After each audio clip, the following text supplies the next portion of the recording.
for the introduction, Sandhya. You know, I said I'd talk about the brain because I'm a brain surgeon, but it's been very cutely changed to the mind. Let's talk about the mind as well. Having me here, I believe that is very important, and it's probably the foremost virtue that I believe. So this is the reason why I said yes to Saraf for coming here today. But talking about Saraf, his first name is Krishna, so I think I must tell you a small story which was told to me. I might be wrong, so those who know more about Krishna, the god Krishna, can correct me if I'm wrong. And why I'm telling this story at the very outset is that, see, religion just shows us the path. It's just a way of life. Up so that we have a mic to go to that gentleman. Yeah, please give it to the gentleman. If you can give me your name, I can address you with that name. Yeah. Preetham. Yeah, lovely. Thanks, Preetham. See, I'll tell you the story. This was told to me, in fact, when I was in Goa not too long ago, and it really touched my heart. This was a story between when Arjun complains to Krishna. They're walking around the kingdom, and he complains that why I'm not the great giver, and why is Karna the great giver? And Arjun, Krishna says, I will show you the example. So he and tells him, look, I have 2 mountains of gold which I'm going to give you, and you're supposed to distribute this gold to 2 villages in my kingdom here. So Arjun says, very well, and he does that. He goes and announces to the kingdoms that, look, I've got this, you come on one day, I'll give you here. So he takes a shovel and all that, and these people go. And Krishna goes on, Arjun giving this gold, but the mountains don't reduce in height, they remain the same. So poor Arjun says that, Krishna, I can't keep doing this every day. How long can I keep on shoveling gold into bags? They keep coming in lines and I'm stuck here. So he said, okay, we'll go to Karna. Karna, these 2 mountains of gold, these 2 villages, and this has to be distributed to them.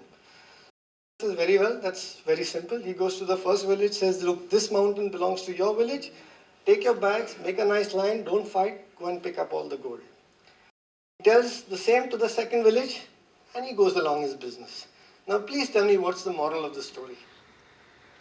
The moral is that you either, it's the attitude that matters. The attitude of giving has to be inbuilt. It's got to be a habit. And that's what Karna has. Yeah, just pass on the mic down the corridor. I'll tell you what, keep one mic for this half and another mic for the other half so that we can get everyone talking. This is going to be a very different kind of talk. I'll tell you a lot about how I lead my life and how I can balance my life. Mountains never belonged to Arjun one little bit, okay? Yet he felt that he was giving the villagers, he should be the fellow to be applauded for this. Yeah, and he wanted to decide how much to give. Exactly. And Arjun... Karna was doing, maybe lacking. Now, you want to add to something? Please, I interrupt you. Karna was not bothered that whether I should be present or not. He just gave away, he just told the It villagers... shows the greatness of the man, yes, isn't it? It shows such a lot of greatness that for not one certain time, you know? He must be stressed out because of that. Yeah, probably. Karna didn't feel the stress at all. No, he didn't have to bother because he already thought that this doesn't belong to me.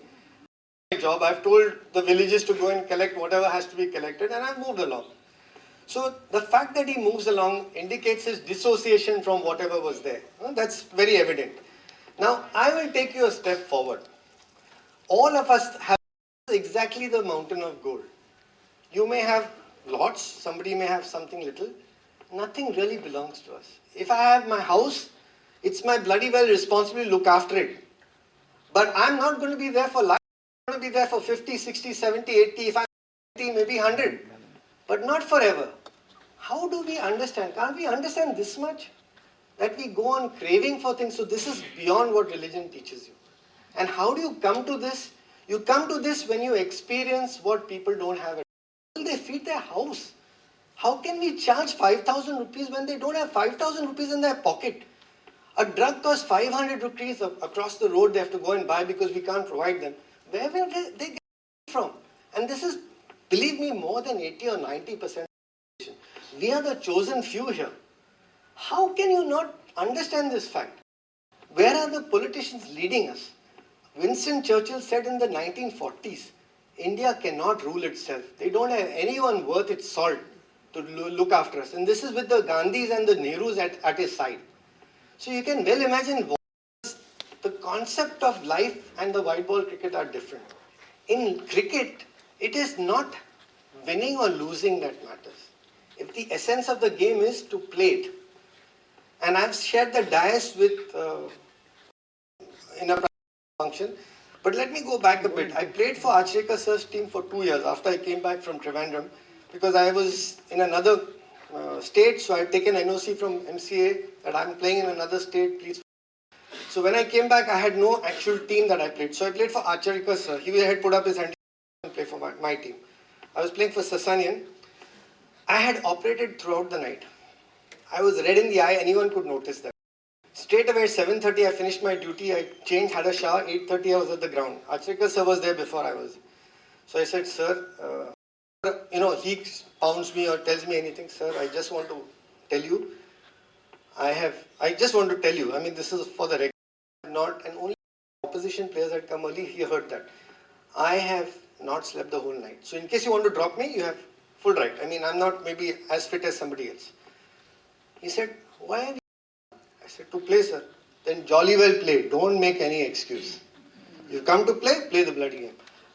37 not out. We got an honourable draw against a much stronger side. At the end of day's play, the opposite captain told their boys, look at this guy. He hasn't slept the night and he scored 27 not out. I had tears in my eyes. And the opposite captain told the players, So this tried to do things which were most difficult, and that's why I'm a neurosurgeon. It's probably the most difficult art in medicine. And I prefer to call it an art. And whenever there's an artist at work, I don't believe that you can have what they say, these litigations and somebody hated by administration, by people. We are not like the West. We are Indians. For God's sake, we are Indians.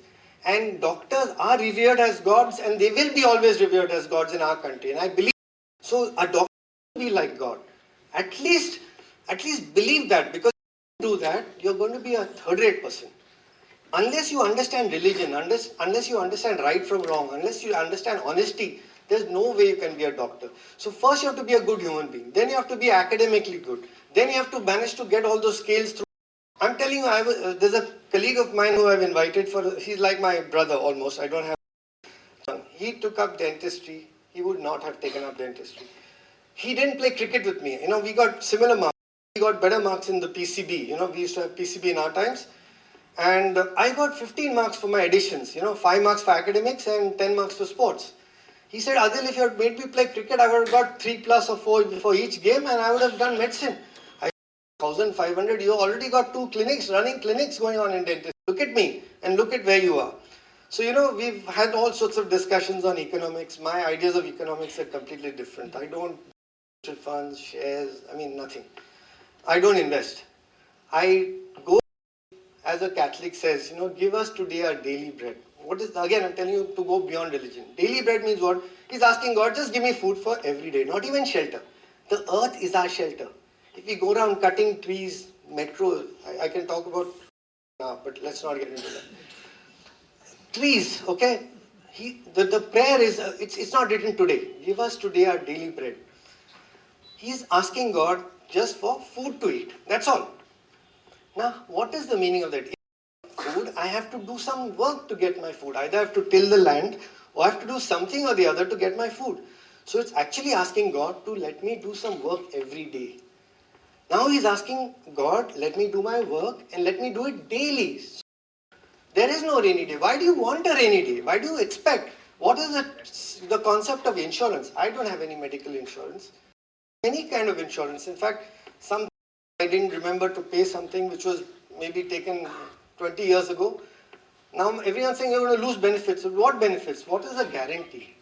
And if my son is now on his feet, who else am I looking for? My mother is here. I thought I should just stand up and say namaste to everyone, because this is the gratitude to your family. You have to be with your family. I've asked her to come and she's been grateful to come. So she's representing my whole family. So I'm